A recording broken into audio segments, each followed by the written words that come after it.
Let's now understand about user role and grants provisioning. Snowflake users and role provisioning uses are back to manage access to objects. Users are created with the default role. Roles are assigned to the users to bestow privileges like select usage, and roles can be nested for hierarchical management. If we talk about users, these are the unique identities created via create user command, and we also mentioned the password. And the roles are the entities used to manage the privileges, and the grants are the privileges assigned to the roles. So you understanding the things, right? User is the unique identity, role is the privilege, and grant is the privilege assigned to the role, which is then obviously assigned to the user. This complete structure is known as hierarchy, where roles can be granted to other roles, allowing for privilege inheritance. And we will obviously see this in action in next 1 or 2 minutes. If we talk about best practices, always create a robust hierarchy, like read only should be granted to data engineer, and data engineer role should be granted to sysadmin role. Next is SCIM provisioning. For enterprise environments, automate user and role provisioning using SCIM with identity providers like Microsoft Entra ID. And we should not be using account admin role for our routine task. We should assign the custom roles with the limited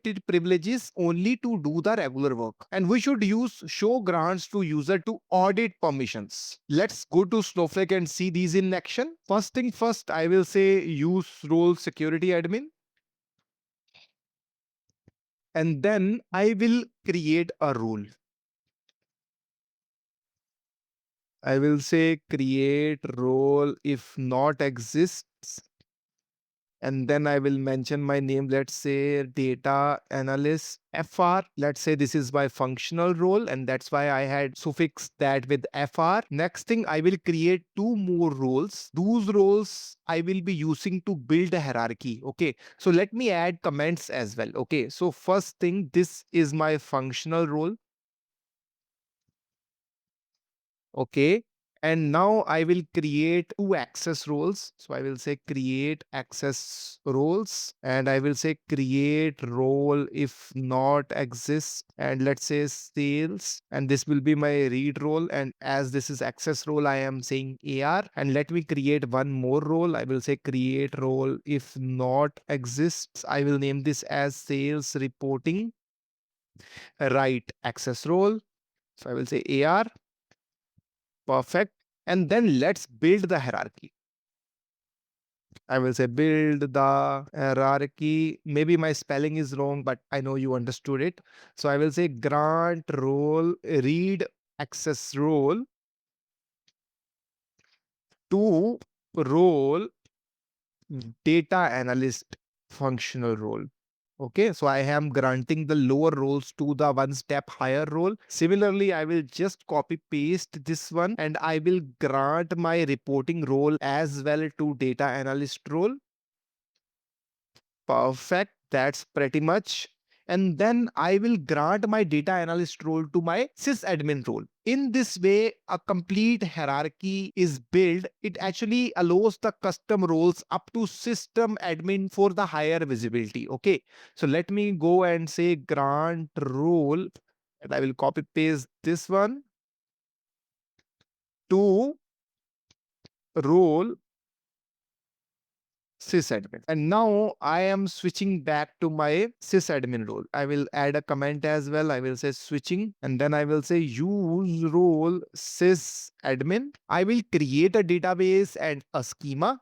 I will say create database if not exists, and I will name this as, let's say, sales DB. And then I will create a schema as well.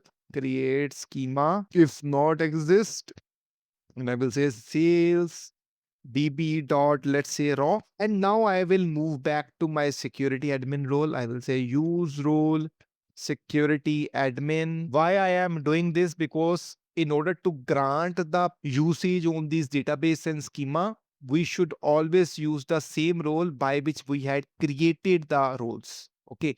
And the best practice for creating the role is to always use security admin. That's the reason I am moving back to my security admin role, and I will say grant usage own database, and I will copy paste my database name here, and then I will grant this to role, a read role, and then I will also grant the usage on schema sales db.raw to role, same role. And guys, now I will grant the select on the tables. I will say grant select on all the tables inside my schema, this one, to roll this one. So I will totally copy paste this one here. Now I will grant one more thing. I will grant future tables as well. Future tables in schema sales db raw to my this one. Perfect.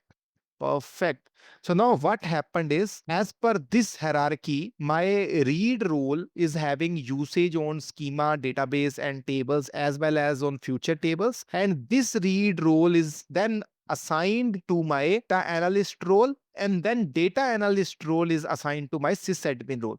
So directly or indirectly, sysadmin is having whole visibility of everything we had written so far. Now it's the time to create a user. In order to create the user, it is recommended to use user admin role. And then I will create a user. I will say create user if not exists, and I will name it as Sachin, and then I will mention the password as, let's say, 123, and then I will also say my default role when I first time log in should be my data analyst function role, and then I will mention one more parameter, which is must change password. So when first time he tried to log in, he will be requested to please change the password. So I will say must change password is equal to true, and then I will grant this user to my data analyst role. So for that, again, I will switch back to my security admin, and I will say grant role data analyst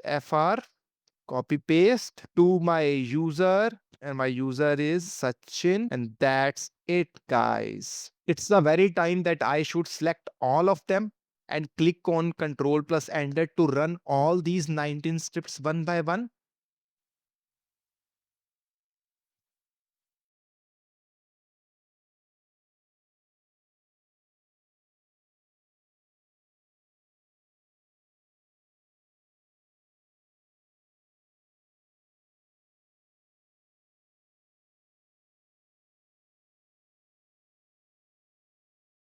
Perfect, guys. Everything ran successfully. It's the very time that I should log out from my current account, and I should re-log in with my user account. I will click on my account identifier, and instead of this user, I will mention my name, and inside my password, I will say my password 123. And when I click on this sign in, I am redirected to the password expire, and this is why, because I had set that property to must change password is equal to true. So I will create a new password. Let's say Sachin at the rate 123456789, and here also I will mention same thing, Sachin at the rate 123456789, and I will click on submit.